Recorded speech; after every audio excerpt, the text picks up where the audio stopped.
Hi guys, Josh here, welcome back to Hercus Shell Gaming. So straight into it, we're back to Ninja Gaiden. We're on chapter 5, the Fiend Hunter, and we're playing as Rachel, which is quite a cool change. I had a little bit of a chance to play as her last time, and she seems pretty powerful.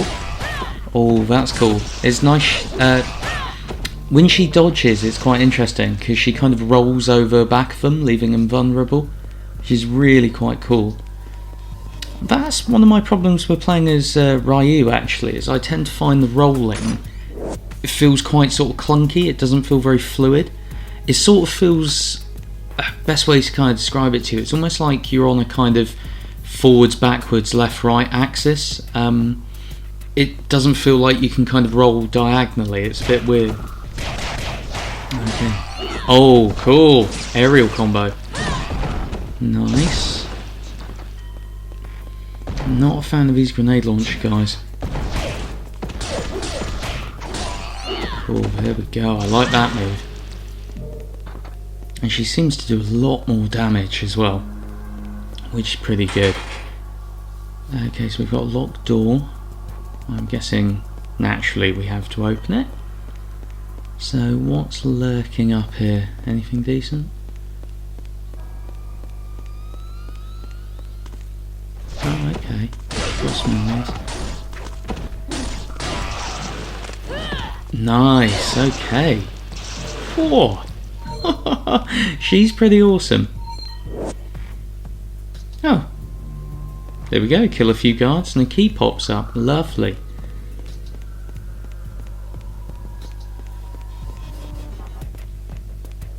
Oh, hey, cool. We've got a shop here. Okay, so with Warhammer. Oh, okay, she's got her own separate health potions and stuff like that. So that's a little bit different. So they're not kind of shared between the two characters, which I guess is kind of good.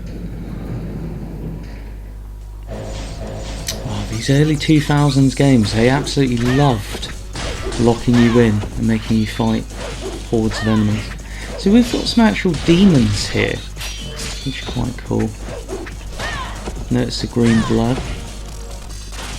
Okay, they sort of pop up.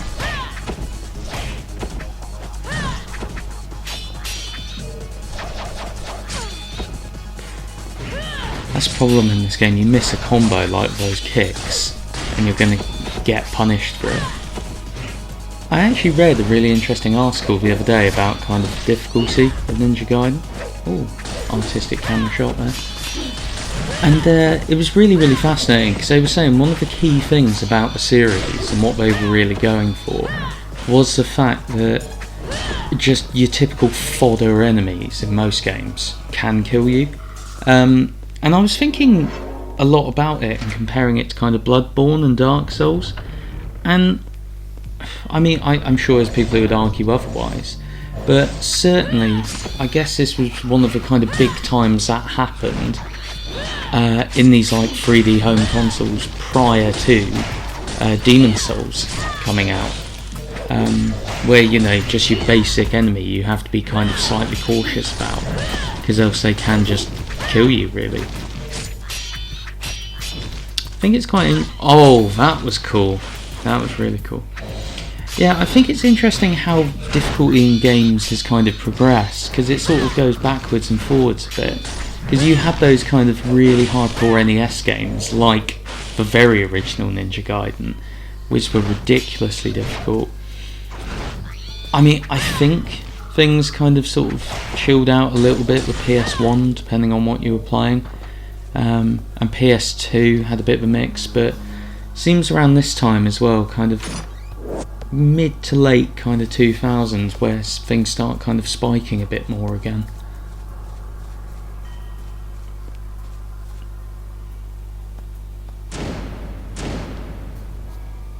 Because that was something I found as well. When I got a Xbox 360 for the first time, I found the game so much easier than kind of some of the PS2 games I played. I do think that generation was quite easy, Xbox 360 and PS3, with the exceptions of games like Demon's Souls and stuff. Okay, can't get up there. It's been making me wonder actually, because we've revisited one or two areas briefly, whether some of this stuff I'm seeing and I'm not sure what to do with is meant for another character. So like, would Ryu be able to get up there? Cool, we got some more health. We're doing pretty well for health actually, this level.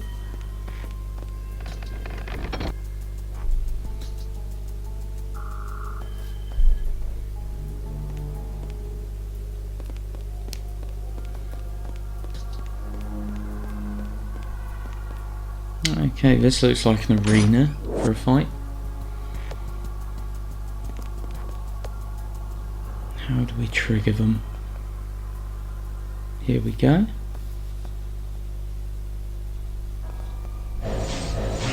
Ah, there we go.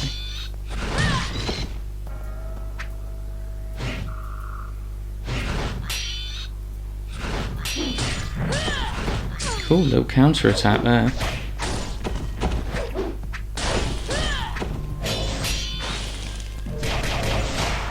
Something I do notice in a lot of these games, I've been referencing these quite a bit, with the exception of kind of the original God of War, which had classical Greek sort of setting.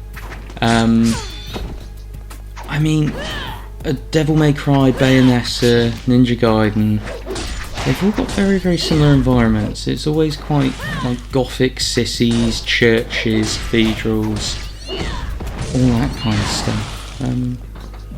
Wonder why that is. I guess it was just kind of popular in the early 2000s to have those sort of settings.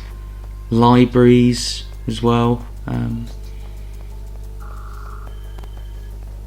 Maybe it's a sort of RC juxtaposition thing.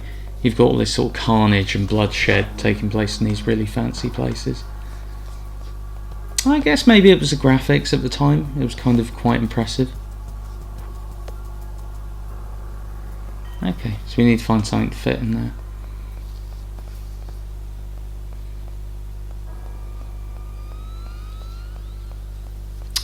Yeah, I mean, maybe that juxtaposition is a sort of part of it, because I mean, with all due respect to Rachel and her choices, I don't think she'd ever be allowed into a church dressed the way she is.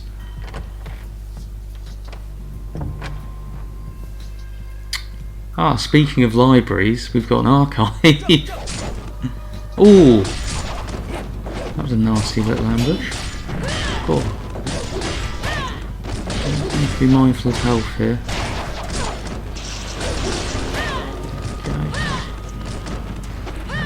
Okay. God, I do hate these black spider guys.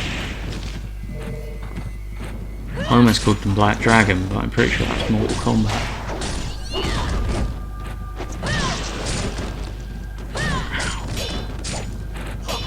Oh, this is pretty hard.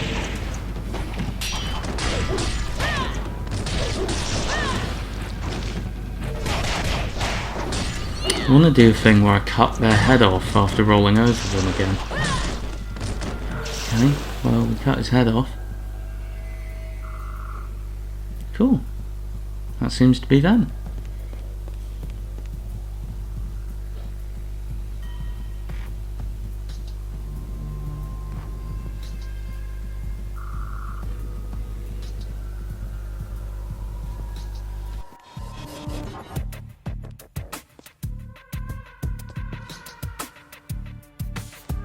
In an age when chaos ruled all, the bloodlines of all the ancient tribes were mixed, and their traits were passed on to the fiends. Then there were the twin fiend sisters, Nike, fiend of destruction, and Ishtaros, fiend of creation. The bloodline they began invited the awakening of an entire new race of fiends. Those who have awakened to become fiends may only find freedom in death. Only in death.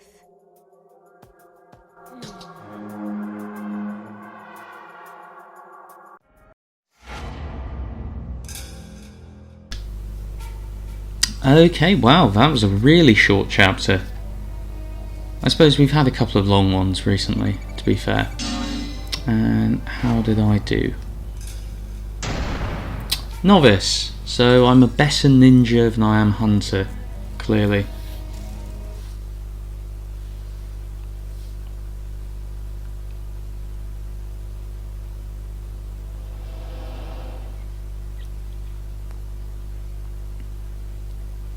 Okay, so chapter 6, the City of Fiends.